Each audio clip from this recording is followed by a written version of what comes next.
Gentlemen,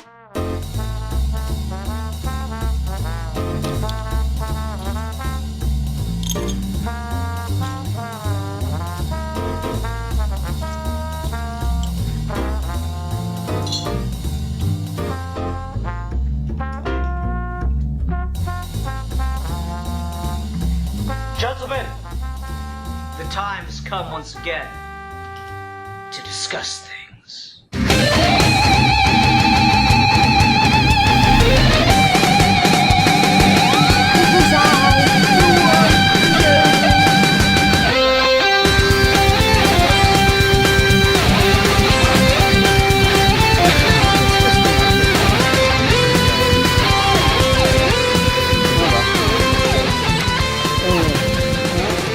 You want to go ahead and get into it? Yeah, definitely. Alright. Hi everyone. Welcome to another episode of Geeky Gentlemen. I am Sid Partu. Joining me once again is the Brit without fear, Alfie. Hi everyone, happy to be here. Yay! He's happy to be here. Huzzah. As opposed to like someone who's just like here and is like very disappointed to be here. I wonder if anyone's ever introduced themselves that way. That'd be pretty funny. I'm here, but I'm not pleased.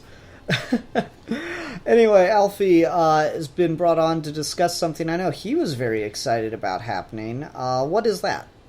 That would be The Man of Steel, aka, if you've ever read a DC book for the last month, Bendis is coming, Bendis is here. Yes, so this is one of those videos where it's more like on a contemporary thing, so I don't know how much interest people will have in this, down the road, but hey. So recently, famous Marvel writer Brian Michael Bendis has jumped ship and headed over to DC, and DC made a real big push for him because they really wanted him to write Superman. And they kind of rolled out the red carpet for the guy, got some of their, top tier artists to do this 6-issue weekly series with them. And yeah, it's he even got a feature in Action Comics 1000, DC Nation number 0, all kinds of stuff. Yeah, they really were trying to sell him as almost an event in and of himself, just from the name power. It really felt like a Star Steel they were trying to lord over that the fandom was like, which I feel like we can get into this later, might have caused a bit of a reaction from a fan base not being too keen to see Bendis on DC. Yeah. What's interesting is DC has not changed marketing strategies in like 40 years. Because this is the exact same thing they did with Jack Kirby when he started writing and drawing at DC. It's literally beat for beat, all the same things. You can go back to some of the original Kirby issues, and right on the cover it says, like, Kirby's here. And yeah, the Jimmy Olsen stuff. Yeah, it's all over the place. It's hilarious. So, I don't know, it is interesting that this, like, really, did Bendis ever write for DC before when he was first making his name, or has he always been Marvel since, like, he started working for either of the big two? I can't remember, but I know for a fact Ultimate Spider-Man was his big break. That was the thing that he always refers to as putting bread on his table. But before that, I think he might have done bits here and there, but nothing noteworthy in terms of, like, stuff I can recall off the top of my head. If anyone in the comments knows about that, feel free to let us know. Yeah. Because I couldn't think of anything I'd ever seen him on. I'd only ever heard of him as a Marvel writer, and for years he was like synonymous with Marvel. So seeing him come over to DC is pretty astounding. So I know that besides you just being a big Bendis fan, you're really excited for this because you're a big Superman fan, and you're really happy to see DC throwing a lot of talent at Superman like this, right? Yeah, definitely, because, like, I know Rebirth was very much... I will always be thankful to Rebirth because it did a good job of giving us a great status quo to work with. It really, like, the relationship with John, introducing, like, Lois and the family dynamic for Superman, bringing things kind of back to getting rid of the Superman-Wonder Woman relationship, and getting things back to kind of a square zero thing. I'll always be thankful to that. But if we're being perfectly honest, a lot of the books range from just okay to bad. And that's kind of been how Superman's been ever since Grant Morrison left Action Comics. We've had some good stuff here and there with Greg Pak, but even then, his books were always kind of treated as a mistake to be fixed. Batman was always the premier title. He would never really get top-tier talent. He'd always just kind of get standard. He was always okay, he was always fine, he was always Superman. There was nothing really an attempt to push him quite like this. Mm-hmm. Yeah, I've definitely noticed that too. Like, I've never felt like DC is trying so hard to get people really excited about Superman. Yeah. Which, yeah, it's kind of nuts to see that happening. So that's kind of all the background, just one little thing. It seems that when a writer, or when, like, a famous talent from Marvel jumps ship over to DC, DC's move is to, like, put him on Superman. Yeah. Because they just did the same thing. You mentioned Greg Pak's run. That was drawn by John Romita Jr. because he got pissed off at Jeff Loeb. So that's pretty funny. Anyway, so yeah, like, to get off all the background stuff, let's talk about the book itself, but it is definitely worth mentioning all that stuff. I'll just say real quick before we go on, though, I had never really read all that much Bendis because I'm not much of a Marvel guy. So this was in a way kind of my first time exposure to him in, like, a really significant manner. So take that for what it is. But yeah, let's talk about the book itself. 6-issue weekly series. What'd you think? I think it's a good way to kind of, as a whole, it's just really a prologue. Once you get to the last little bit, it's more of a transitionary piece to get people up to speed to what he wants to do in his actual run. But I think as it is, if we're counting all 6 issues as that, it kind of does that excellently in a way that I was really surprised of. Because, like you said earlier, you haven't read that much Bendis, which I guess for people who have, they will know that as of late, over at Marvel, before he left, he kind of hasn't been on his game that much. A lot of his books are nowhere near as strong as they used to be, and so it really feels like this, even when it comes across in interviews, it really feels like jumping on Superman, like this big archetypal character of the entire industry, has just energized him. And I love seeing when writers get that passion. It's just the fact that we get to see so much showcase of great art. I mean, you can open up any one of these issues, flip to a random page, and there's always something gorgeous. I know, like, when you were watching your comic stream, the first issue, like, we just, like, spent a bit talking about just how beautifully the fire was drawn when Superman inhaled it, and just how he inhaled it very creatively. Mm-hmm. And I like to see that weekly issues are something that's kind of rare in the industry to ever, like, it reminds me a lot of, like, manga, or like a Weekly Shonen Jump kind of thing, is how you'll always get chapters of a story rather than, like, the whole thing. And it definitely doesn't read better altogether, but because the time period in between, people will know that Bendis' writing is kind of, he always reads better in trade. So I think the shorter distance might have been DC's way of kind of easing people into how his style works, because he's very dialogue heavy. Mm-hmm. Yeah. But even here, though, he's definitely toned it back for this compared to some of his more stuff, which I appreciated, because I think this is a perfect little balance. Mm-hmm. Yeah, I mean, I enjoyed this for the most part. There were things about it that I thought I was really, really into. There were other things that were a bit weaker and made me worry, and then it kind of worked out by the end. Mm-hmm. Like, at first I was really worried about how he was writing John. Oh, I've seen this come up a lot. Like, just his characterization of John seemed really off to me, particularly in issue 5, which I think is the weakest issue of the whole thing. Because, like, John was talking back to his parents, and that's so not him.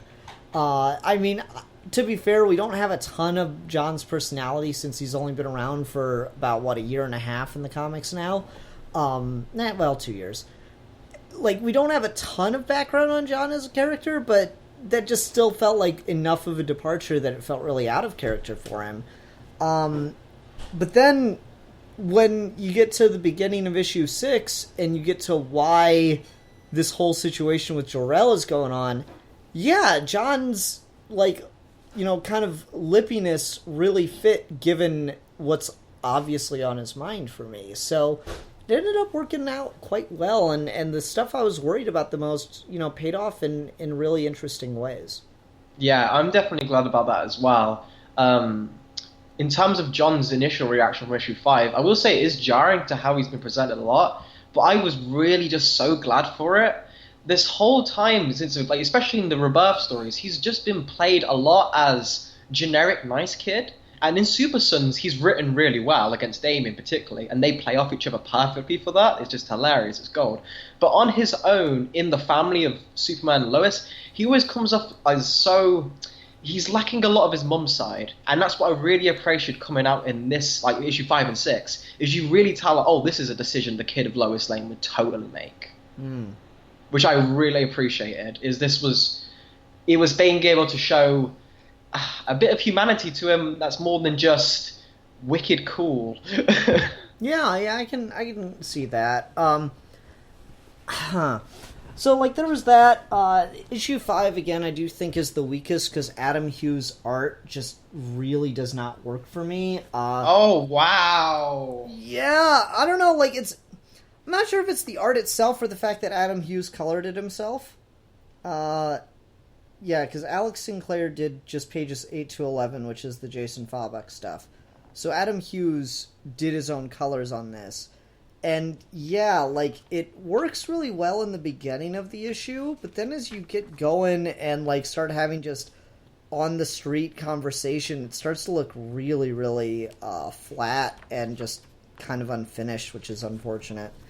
I disagree completely there, but I'm going to chalk it up to a taste thing, because... I don't know, I'm looking at, like, Supergirl carrying this couch with the kids on it, and it just looks like you just kind of used the old paint bucket tool or something on that. It's pretty flat colors.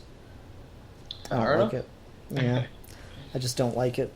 See, my thing with that was I actually found the earlier Fabok stuff to be, the later Fabok stuff to be weaker in terms of colouring. Because I prefer the more bold, striking, flat colours, like you said before, but I actually find that more visually appealing personally. Okay. Maybe. I guess I could see that, but I don't know. Parts of this just look unfinished. Like, the page where Superman realizes where Rogolzar is, it's right toward the end of issue 5. You can just, like, see him in the background laying on the hospital bed, and, like, there's just... He kind of looks... Like, you could tell me that's the question in the hospital bed, and I'd believe you, because there's no face rendered. I'll give you that. And that's just, like, little stuff like that's just all over the issue, and it makes it look really, really unfinished to me. So, like, Adam Hughes was the only artist on here that I think really didn't do a great job compared to all the other talent. And, I mean, to be fair, he's being put up against a lot of talent. Ivan Reis, Jay Fabok, you know, just all these guys are... Shayna was the standout to me. I absolutely adore Shayna Superman so much. I don't know. I'm torn between Reis and Fabok. Fabok's stuff I really, really love. Fabok's kind of becoming one of my favorite artists at DC. He's growing on me since I first started him when he was doing the... I can't remember wrong, the early Batman Rebirth issues. Yeah, he's grown on me since then, but I totally agree with you now, but I think Reyes and Shayna were the standouts for me. That's fair. But yeah, like, the artists matching up with Bendis here are really, really impressive, and this is something I've talked about a lot recently, particularly in regards to the Wonder Woman Rebirth book. You know, writing is certainly a difficult thing, and we got to give writers credit for the work that they bring into a book, but just hands down, it is objectively less work than drawing for comics. And so I always get really disappointed when I see really great art on a really bad story. And so, you know, you mentioned earlier Bendis coming in and seemed really re-energized. I can't help but think some of that's kind of the pressure that DC the extra pressure DC put on him by teaming him up with some of these top tier artistic talents. Oh, it 'Cause, has like, to be, yeah. Yeah, it's got to be like turned in the back of his head. Like, I can't make, like, Ivan Reis draw some like garbage Superman comic. It's got to be some of the best looking Superman scenes I can possibly give him. Definitely. I don't envy him at all for this. Yeah, right. So it's really, really insane to see the level of quality that he's bringing to this writing, and I do really like the way this story works. It's not overly complex, but there is stuff going on with it. It introduces a retcon, but in a way that feels natural and doesn't try to make it feel like a mystery. Because as far as I'm aware, we haven't done a DC Rebirth Destruction of Krypton story yet. We had in Action Comics where we went Superman trial after with the Jor-El coming back. Superman and Booster Gold went back in time to make sure it was actually Jor-El, and we've kind of seen Krypton get destroyed there, but it was really weak. So I forgive you for not caring about that, because Bendis does kind of ignore some of the stuff with previous Rebirth Krypton, but after a reboot, history's already kind of wonky anyway. So I mean, people can it's still being established. So yeah. Okay, so like they firmly established why Krypton blew up in that story? Not why, but they basically they showed the planet course collapsing. Jor-El goes to the Science Council kind of thing. Yeah, like we've seen typical, like it was very much ripped from Byrne. I mean, well, that all still works given the context of Rogol Zar, because yeah. Especially when we see him go to the core of the Earth in this story and set up a machine to destroy the Earth because Kryptonians have been on it. I think that tracks reasonably well if they showed, like, or if they said the core was collapsing or whatever. I feel that tracks. It does. It's just, there weren't, obviously, because this is obviously Bendis' original creation, there was no, like, hints towards it happening so suddenly or something. No, I agree. I'm just saying, like, there's, it doesn't necessarily contradict anything directly, and it's not trying to set up a big, huge mystery. Now, as you mentioned with the Jor-El, because I haven't read any of the Rebirth stuff with Superman after, like, the first 2 or 3 issues of Action Comics. Help me out here. Is this the same Jor-El from, like, the Mr. Oz stuff? Yeah, okay.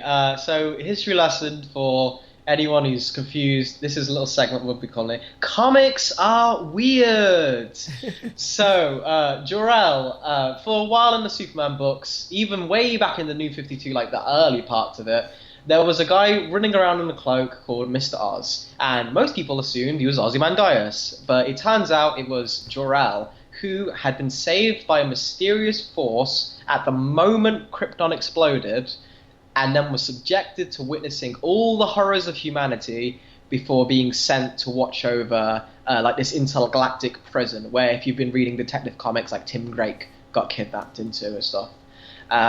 Superman then encountered him. They had a little bit of a confrontation, whereas John was kind of taken under his wing a bit, and John wasn't aware of all the shady stuff he was doing. So that's why John's more open to him than Clark and Lois are at the start of this. But it kind of revealed that Jor-El wasn't acting in his own mind at that time. He was being corrupted by a piece of kryptonite that was lodged in his eye. That's why he's got that giant, like, scar there. And then him and Superman have a bit of reconciling, but then he disappears, and this is his first reappearance. And so, yes, given an interview that Bendis is going by, editorial has told him that this is the real Jor-El, so that's how he's writing it. Okay. That's fair. I was just like, I remember hearing people say that this contradicted the Ozymandias stuff, having Jor-El come back, and I was like, I don't fucking know. I was still kind of surprised Superman's like talking to Jor-El, to be honest with you. Yeah, it's from a very poor decision that Bendis is kind of salvaging for me, because I was really unhappy with how it was handled before. Okay. The thing I find interesting about the whole Jor-El scene, the way it plays throughout the entire comic, or the entire series, is like, there's this debate that exists in the Superman fandom of how important should Jor-El be to the Superman mythos. Like, should it just be the basics of, this is why he has superpowers, his parents sent him away in a rocket before their planet exploded. That's it. That's where Jor-El's involvement and interest in the story starts. Like, didn't even necessarily plan to send him to Earth, just sent him out into space and hoped he got somewhere safe. And then there are other things which I guess I'd call it like more on the Smallville spectrum, where like the choice to send him to Earth is like this really important thing that was like thought out and blah blah. I'm more on the middle. I don't want like the idea of Jor-El constantly having something to do with Superman's life once he gets to Earth, but at the same time, I'd like to think that he chose Earth specifically, given the number of just, planets that we've introduced in DC continuity where they're basically people anyway. So the idea of sending him, the idea that there's some kind of plan or that he had a specific kind of hope behind why he sent Cal to Earth, I do find interesting. And I like the way that he's written here. There's this little exchange in issue 6, which by the way, is my favorite issue in the whole series. There's this exchange in issue 6 where he says, where he's talking about, Superman says, I can teach John the way to do things, and he's like, teach him to what? Put out fires in his pajamas? Yeah. I really like the whole Jor-El's not pleased with what Superman's doing, but Superman's standing up to him. That's really, really interesting to me. Yeah, definitely, because from his point of view, that's exactly what he's doing. It's literally his baby blanket he's running around in. It's like putting out fires. So like from his point of view, like, yeah, this does look kind of ridiculous. I'm kind of with you on the spectrum of like how you were saying people have prefers origin. I kind of like Jor-El maybe a bit further to the side because I kind of do appreciate the miraculous one in a lifetime shot of just this baby managed to find the place where he'd be okay, because it kind of like justifies Superman's like eternal hope and that it will always find a way. But I totally get as well just how that can kind of break the immersion for some people. I don't like Jor-El in like the Donner movies whenever that introduced, where he kind of just becomes exposition, go back here to Jor-El and he'll tell Superman what to do, he'll solve all his problems for him. I absolutely loathe that in any form of media with Superman. But here, when he's kind of an opposing force, this outside figure who has real weight to what he's saying, because he's established, he's not being irrational here, he's not being angry, he's being very calm, he's telling exactly that, we know you have problems with John. I have answers that probably neither of you two do in terms of Kryptonian biology. I can help him, I can show him the way, and do more than you ever could. And it's kind of hard for Superman to, like, it's really interesting to have him have a problem, especially one so close to home with his son, that he can't admit that he really doesn't really know how to handle this, because Mara and Pa Kent kind of winged it. Yeah. The line that I specifically like is, I moved the heavens to save you. You sent me to Earth. This is Earth. But is it all it can be? Are you doing all you can for it? My son, I know you do so much for these people. You are a beacon of hope. But this is just the beginning of what you are capable of. Both you and your son. I know it as deeply as I know anything. The House of El has survived for a reason. You must feel that too. That exchange I find really, really interesting and intriguing. And I think it kind of like works to say that Jor-El had a plan, but what Superman is doing is not that plan. That creates a really interesting dynamic and juxtaposition there that I quite like. Definitely. And I'm interested to see if any of that actually rubs off on John and Lois and where Bendis takes that in his actual main run. I also love John's whole thing about the drawer and how that gets pulled back with Lois saying, "Don't let Perry go into my desk drawer." That was adorable. So, what else? Well, we haven't talked about the probably biggest addition, Rogel Zar. Rogel Zar is an interesting villain.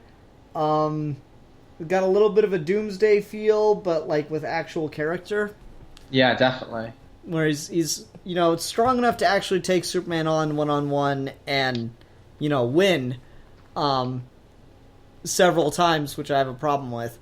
But he is actually strong, and then I really like the idea that he's just got a dynamite hatred of Kryptonians. That's pretty cool.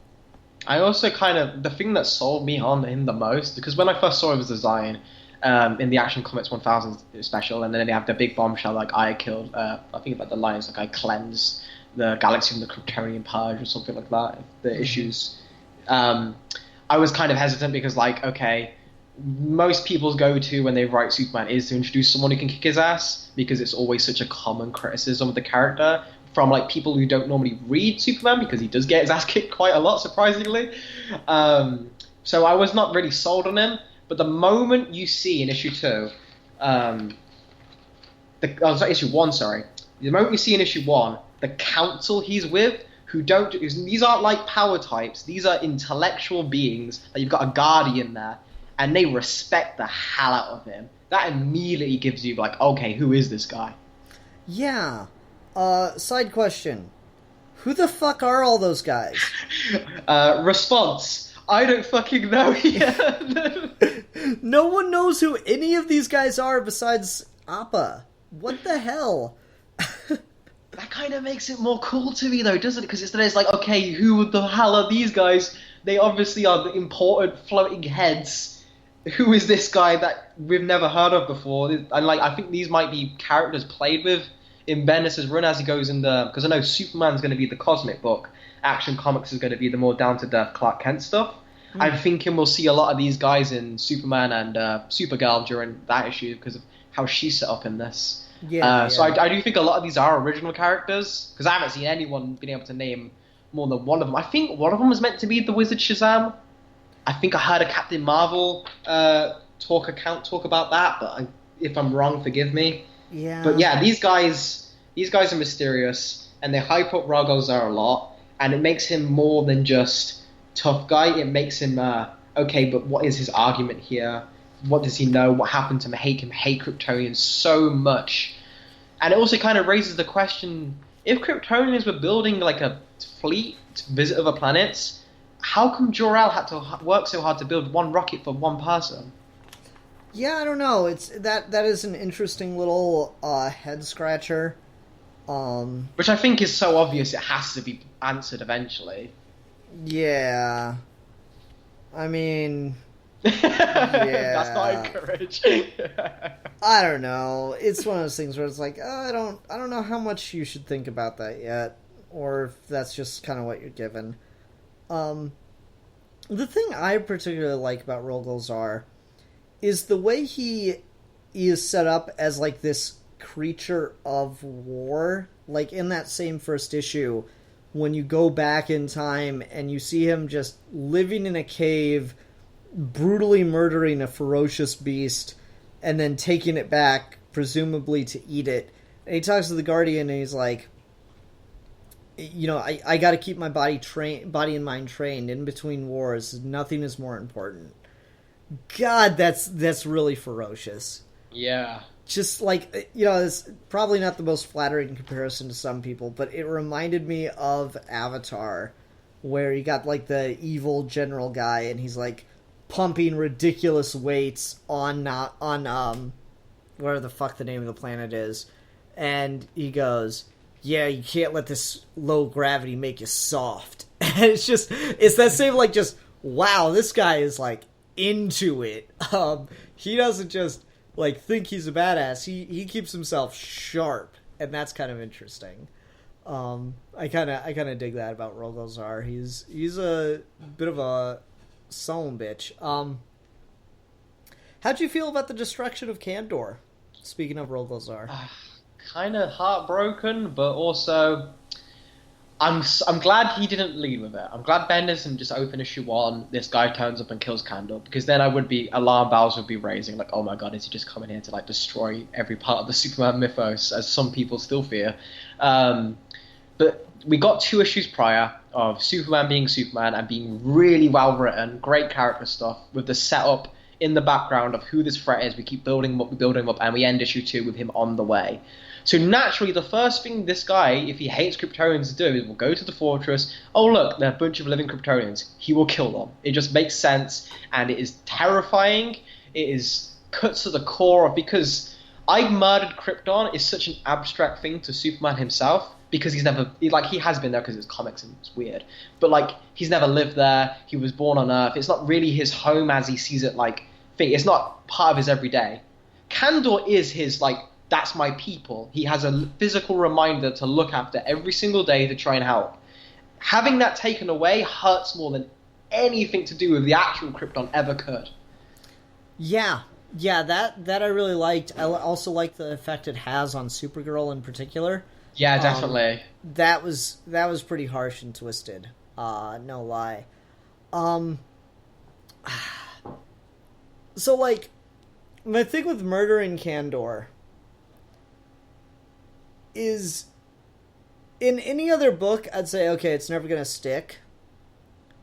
The fact that this is Bendis's introduction to action, or to Superman, and the fact that he's obviously going to be doing this run for a considerable amount of time. I don't know if they've said how many issues he plans to stick on for. I don't know, but he normally does go for quite a lot of his runs. Yeah, this is not going to be like a 30-issue run. That's kind of like the medium length run I feel these days. I mean, I'm kind of sort of expecting him to be on for at least 100 issues, if not more. And that sounds like a lot, but you got to think about it. He left his career at Marvel to come do this, and even though he's set on good terms, I can't help but feel like you'd have a hard time being able to come back. Yeah. So, to see him come on to Superman and do this, I feel like this might stick for a long time. We might not have Kandor back ever unless someone goes and gets some Dragon Balls, man. Well, I think there's I just kind of wait. We'll just wait 10 years from now, and they'll all come back with black mullets. But that's just what I just see now. Just to see fan the return of Kandor. Yeah, and like the cyborg Kandor and Kandor boy just comes down. We have to decide them all. Which one's the real Kandor? Yeah. That's the next event, man. I'm calling it right now. You heard it here first, folks. There we go. Oh man, that's funny.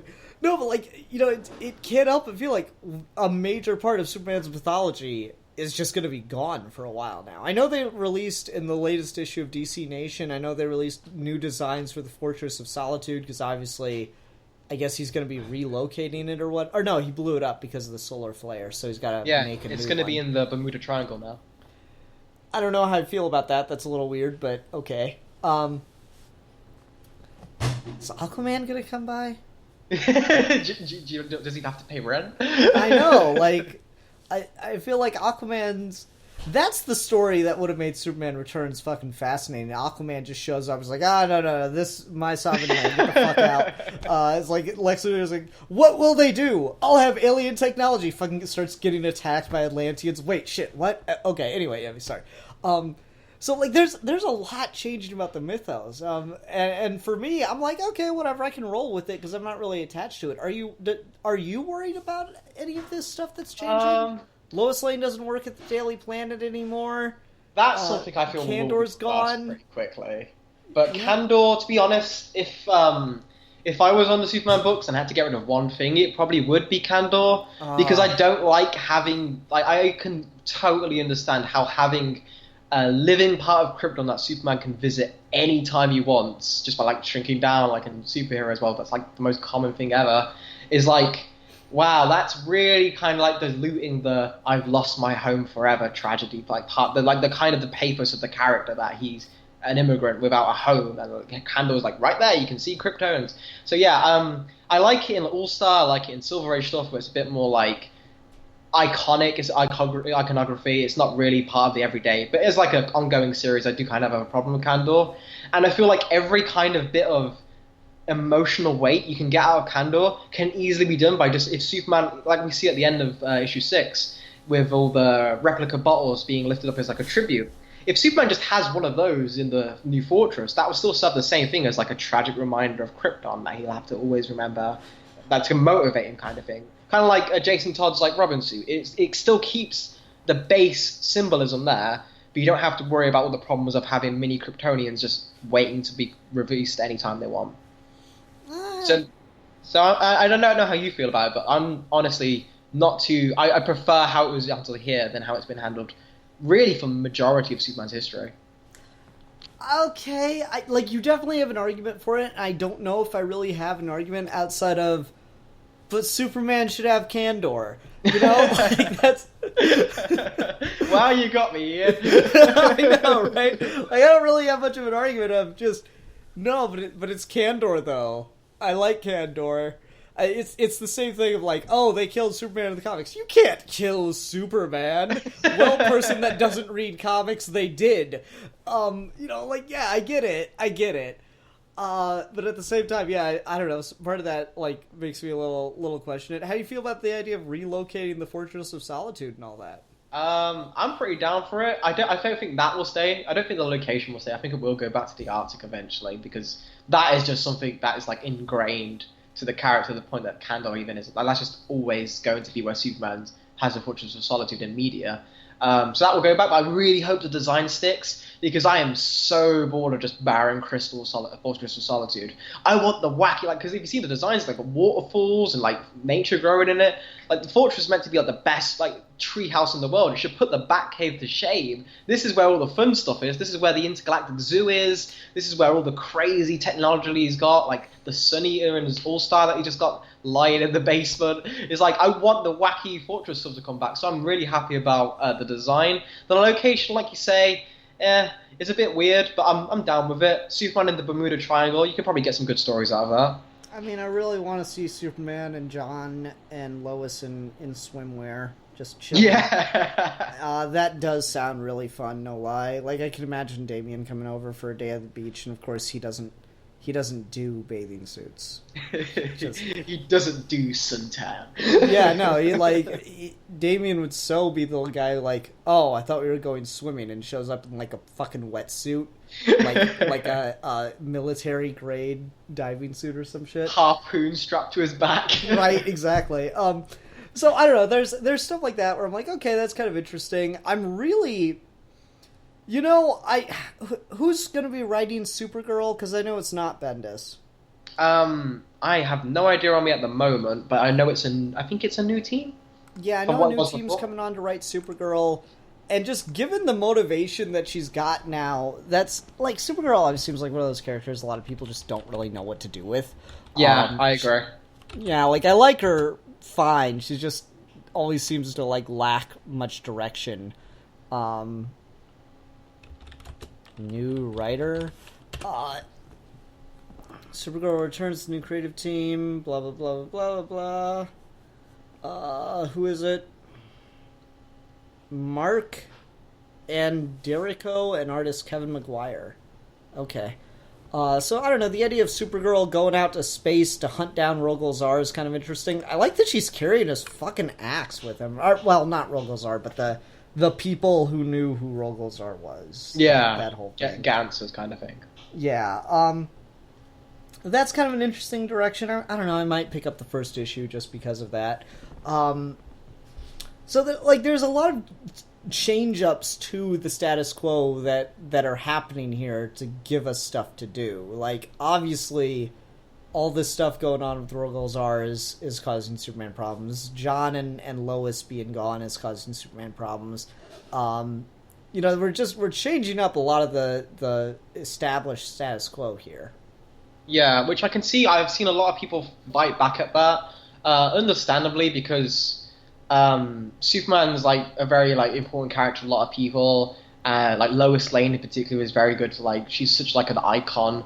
And when attacking Lois Lane can obviously people, she has been, especially in the New 52, she was written really badly. A lot of that did have a very sexist twinge from who was in charge of the Superman books at the time, just in terms of the editors and stuff. So I can totally understand people being hesitant about, oh my god, Lois isn't on the planet anymore. Bendis is just shoving her off and she's not going to be in the books anymore. But Bendis has repeatedly said, on interviews, on Twitter and everything, he said, no, Lois is going to be back straight away, first issue, and he's going to have a new story, and which is going to be a very important part. And the way she's written in this, I have absolute faith in him. I feel Bendis being a big dialogue guy, right, Jessica Jones, right? Yeah, exactly. Bendis being a big dialogue guy, I am very excited for what he does with the Lois Lane, particularly because he writes a really good Daily Planet staff. Uh-huh. Oh my god. I'm so thankful for. Oh my god. That whole exchange. You let the coffee boy up on the roof? That's Jimmy Olsen. I thought he was the coffee... That Jimmy Olsen? I thought he was the coffee boy. He's both. Like, that's really good. Perry White's whole exchange with Jimmy. What is that? Issue 2, I think? Bless you, Haley. Issue 2 of, I believe, Jimmy Olsen and Perry have this great exchange. Stop asking me for Lois Lane's office. I said I was joking, Mr. White. You want that office right as good as she did. As good or as well?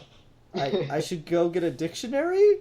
Lane would know because she was a real writer. Back to work. It's brilliant. And then in the background of the panels, there's little touches like Ron Lombard and Steve Trott like fighting in the background, which is a bit of like a callback. It's just like I really like how Bendis is putting a focus on this, and I'm really excited for what he does in Action Comics now with this, because that's what he said. Daily Planet, Clark Kent, Lois Lane stuff is going to be the focus of that book, and I'm really excited about it. Just Perry's like in issue 2. Like the kind of solemn page he has, it's like a really beautiful page. Which is like, we need to start digging deeper. We need to show the public things they don't know yet, and we have to do it every day, multiple times a day, or we are going to fold. And you see like this panel of like how times have changed, and it's like, thank you, you're addressing this in a Superman book. That Superman still works at a newspaper in 2018. Yep, it's a really good point. Like they talk about the idea that media is changing, so now everyone's a reporter with a news gathering device in their pocket. That's really interesting. They talk about live broadcast television. It's particularly funny because for a while there, they retconned it, and Clark was a TV reporter back in the 90s, early 2000s. Yeah. And then they got rid of that and had him go back to the paper, and now it's becoming a big character thing that Superman works at a newspaper. Like, as it's a big deal now. A lot of things tend to be focusing on that, and so I'm really curious to see how Bendis is going to work with that and keep exploring it. I think it's something really important at the moment that can really help the character kind of have a bit of a stronger of a message, which is something Superman's always strives to do, but rarely does the material ever live up to the premise. And I feel like with Bendis really honing in on that, this is an immigrant journalist in 2018, and he's the biggest DC superhero. If you can nail that, you can really get a lot of people interested in the books.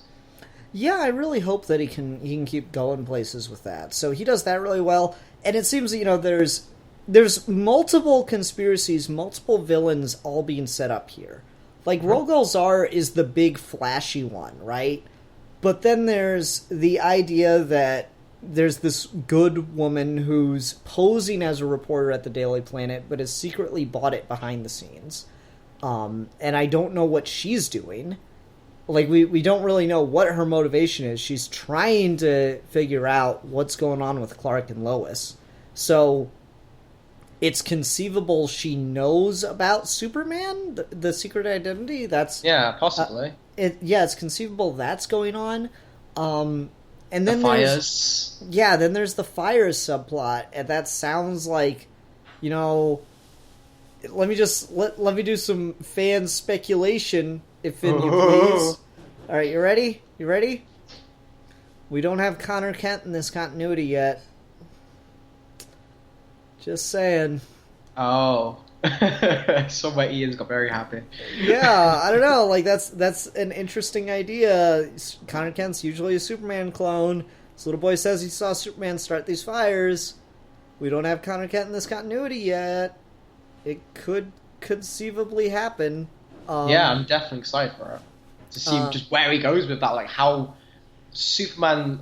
you see like a nice little bit at the start of the issue, which I think reinforces... It's a bit of like... foreshadowing for like how just insane it is that Superman can't pick up on these fires. Is we just see like Firefly at the start, and there's a good little bit where like Superman just picks them up and instantly, just because the moment he hears "give me the money" kind of thing, like he listens for those words. It's like, how can any person of Metropolis get away with doing this under Superman's nose so easily? Mm-hmm. It just instantly. So, like, is he being brainwashed, or is there a clone running around? What's happening? It's really, really intriguing to see what's going on there. Something that, like, I will give Bendis a lot of credit, because I feel all three of those plot threads are set up and handled reasonably well. A little complaint here or there, but nothing big. And usually juggling multiple threads like that aren't all intimately connected does not work. Just, like the fires thing. I was expecting, when we first got them mentioned in issue 1, and then I think they're mentioned in issue 2 before Rogolzar shows back up. Yeah. I was expecting Rogolzar to be the one setting the fires, to be testing Superman. And that's, no, not at all what we get. Particularly with the way the last issue ends. No, it's not. It's definitely not connected to that. I doubt Good is connected to the fires or Rogolzar. So we've got like these 3 distinct threads that are being set up for independent story arcs, I believe. And that's kind of interesting. Yeah, they're handled really well. It's it really, like I said at the beginning, this is really just a prologue to what I think, like you said before, is going to be a really long run, and this is just going to be like tip of the iceberg in terms of what he's doing with just plot lines. Mm-hmm. And as excited as I am for that, the thing I'm most happy about is just the characterization. Like the entire cast, Superman's entire world, he's given such life.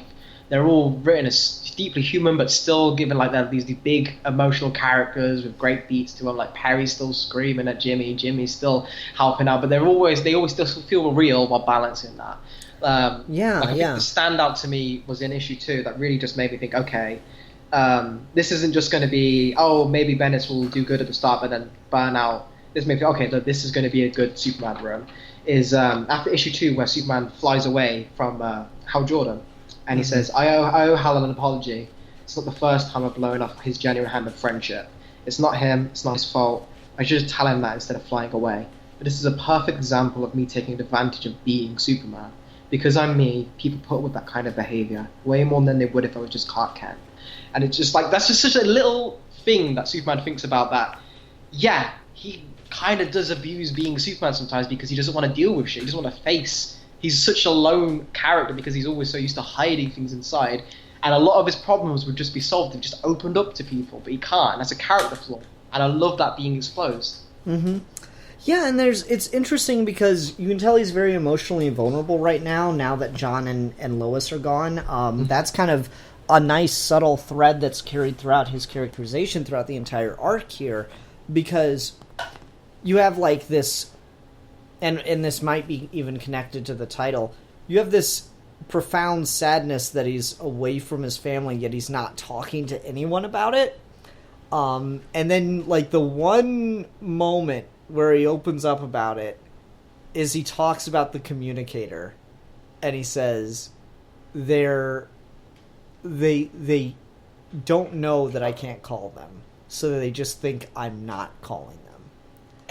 That's really interesting that that's kind of going there. And I mean, it's kind of there from issue 1 because he's really reaching out for connection in ways that I don't think he even realizes. Like when he catches, like he talks about his superhero and he catches this girl singing a song and it distracts him because it really pulls him in because of how well it's done and all this stuff. And so he's got this immediate, very intimate connection with someone. And he feels really bad because he realizes he's kind of stealing that, and he didn't earn it himself. Mm-hmm. I don't know. That kind of all flows in there, and then you get the title, which in this case is apt but should be a misnomer. Man of Steel. Like Man of because Man of Steel we usually get this sense of like strong, unstoppable kind of thing. But here it's being used in an emotional context. Because he's closing himself off from people. Which I didn't even pick up before, so you just made me absolutely... I was a big fan of this title, because I don't like people using it, because people are just going to confuse it with the John Byrne thing. And I'm not really a fan of that as Superman's default nickname, to be fair. I prefer like the other ones, like Man of Toronto, Champion of the Oppressed. But you saying that just made me love this title now, so thank you. Because I didn't ever pick up on that. I just kind of made the connection in my head, and I'd have to go through and read it again to see how much more evidence I can scrounge for it. But there's a lot going there for this emotional distance that he's got, and that's really interesting. All right.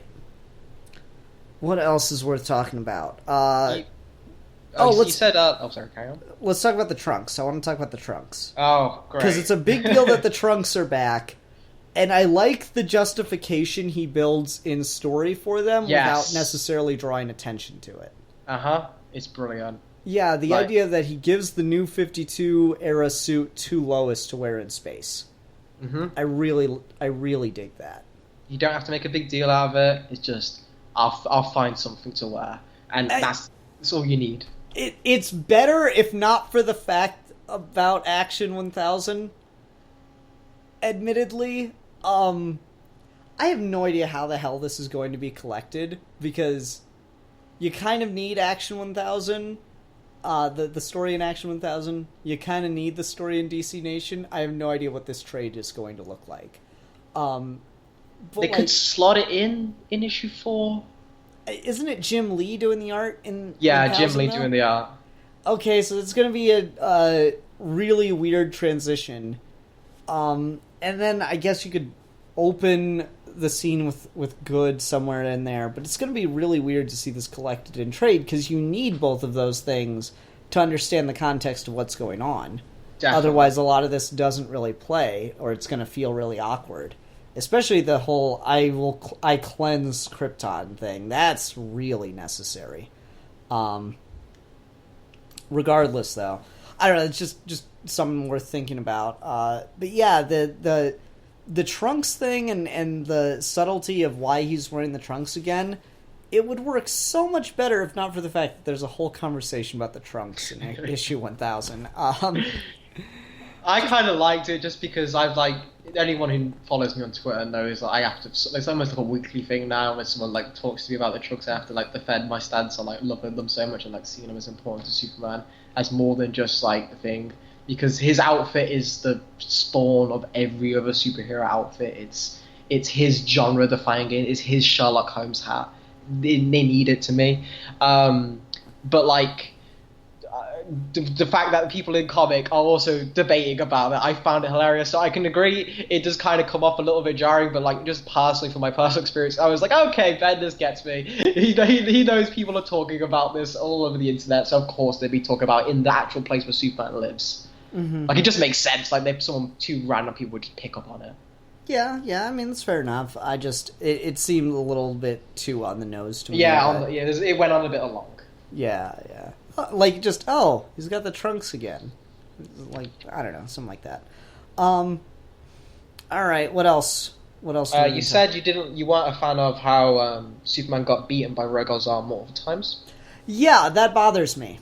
They try their best, or he really does try his best to justify it.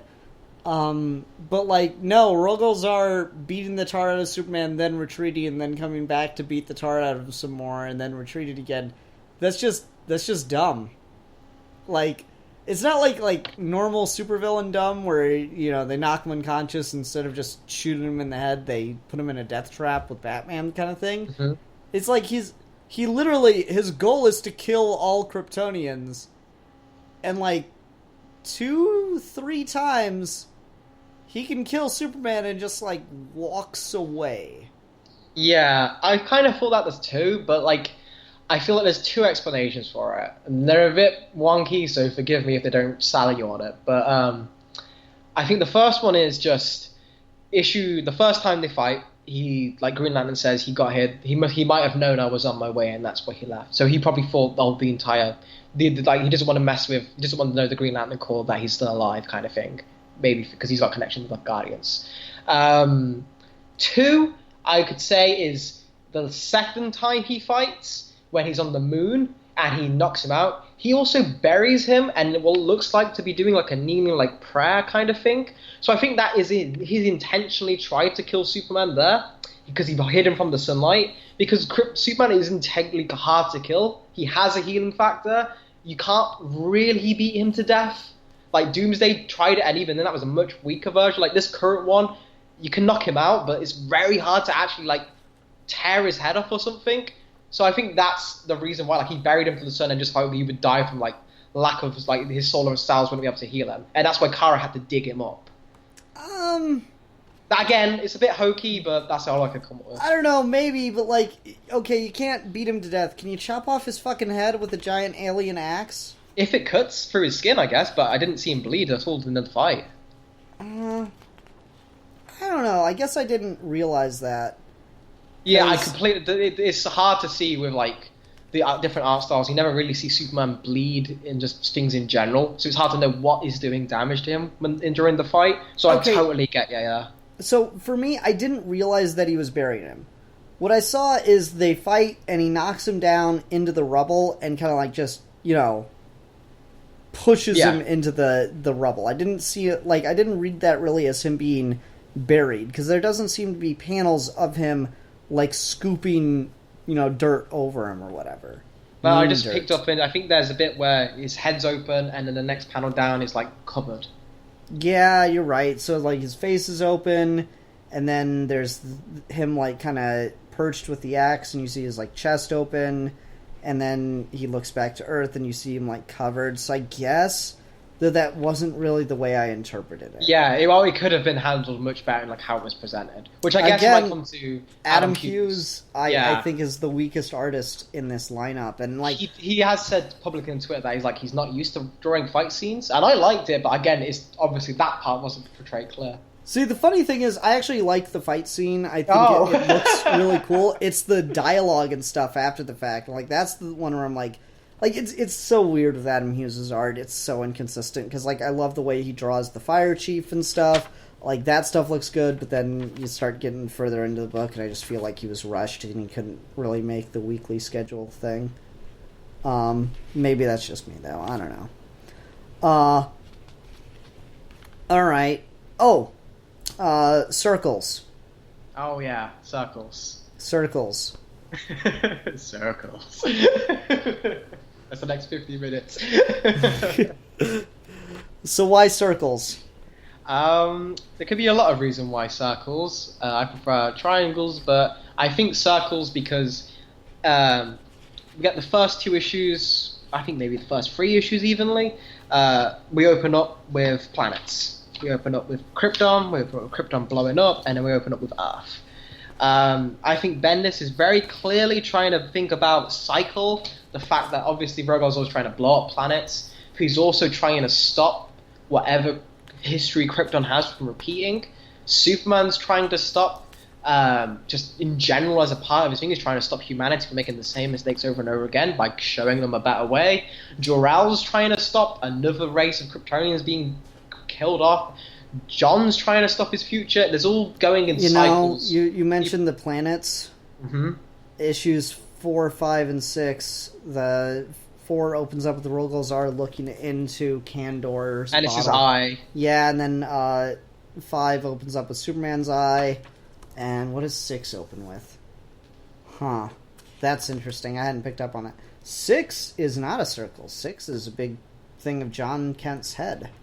And it's, like, vaguely circular, but not very. If his boy has a circle head, no wonder Jor-El wanted to take him. He's just a circle-headed child. We need to show him the galaxy. Yeah. No, that's a good point. I'd thought about the nature that this kind of all going back to the start at Krypton kind of thing. Yeah, that's interesting, the way that this is kind of like going in a cycle and we're dealing with all these same issues again. With Jor-El coming back, yeah. Because it's interesting, it's on Rogolzar's staff. There's like people...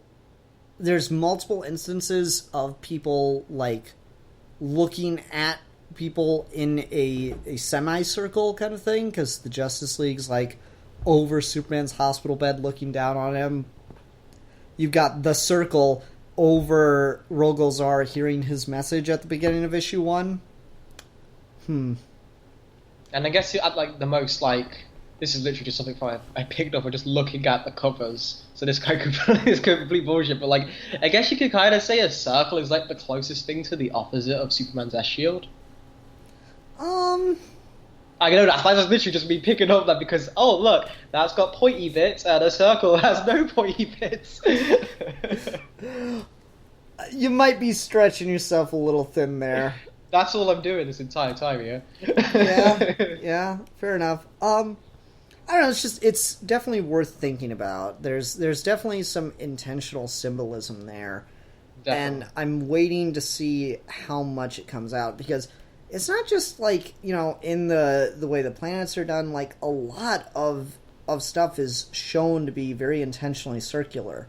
Like when he pulls the flames off the building and he's got this fire circling around him. Jarrell's ship is spherical-esque. There's a lot going on with that. It's an interesting idea. Daily Planet's a globe. I don't know. Now I'm just trying to find all the circles. Now you're stretching it too thin.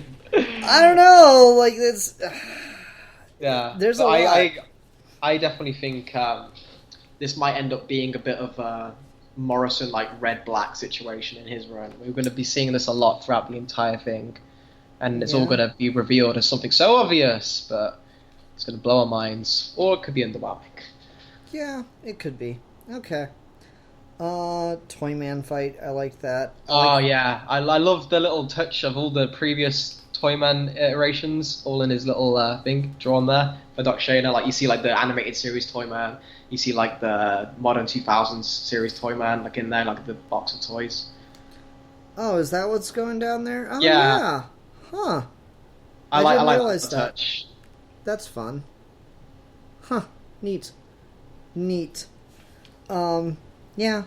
I like the... Okay, this one I was very surprised by, because it's been a long time since I've seen that out in comics outside of, covers. When Hal shows up and it's really good to see you, Green Lantern! It's the best thing ever! I love being able to speak in graphics. So that was cool. I don't know. Hal makes a bubble around Toyman? I don't know.